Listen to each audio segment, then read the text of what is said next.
హైదరాబాద్లో బెట్టింగ్ యాప్ల వివాదం ఊహించని మలుపు తిరిగింది. ప్రముఖ సినీ నటులు, యూట్యూబర్లు, సోషల్ మీడియా ఇన్ఫ్లుయెన్సర్లపై పోలీసులు ఉక్కుపాదం మోపుతున్నారు. బెట్టింగ్ యాప్లను ప్రమోట్ చేసిన వారిపై కేసులు నమోదు చేయడంతో టాలీవుడ్లో టెన్షన్ నెలకొంది. మరి ఈ వివాదం ఎంత దూరం వెళ్లనుంది? ఎవరి పేర్లు బయటకు వచ్చాయి? పూర్తి వివరాలు తెలుసుకుందాం. హైదరాబాద్ పోలీసుల దృష్టిలోకి వచ్చిన బెట్టింగ్ యాప్ల వ్యవహారం టాలీవుడ్ సినీ ప్రముఖుల మెడకు చుట్టుకుంది.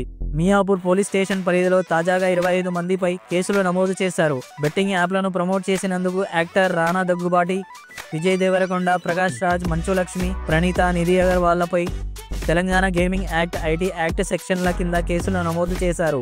ఈ బెట్టింగ్ యాప్ల మాయలో పడి వందల మంది యువకులు ప్రాణాలు కోల్పోయారు. తొలుత కాసింత గెలిచి తర్వాత భారీ మొత్తంలో పోగొట్టుకుని అప్పుల ఊబిలో చిక్కుకుని చివరకు ఆత్మహత్యలు చేసుకుంటున్నారు.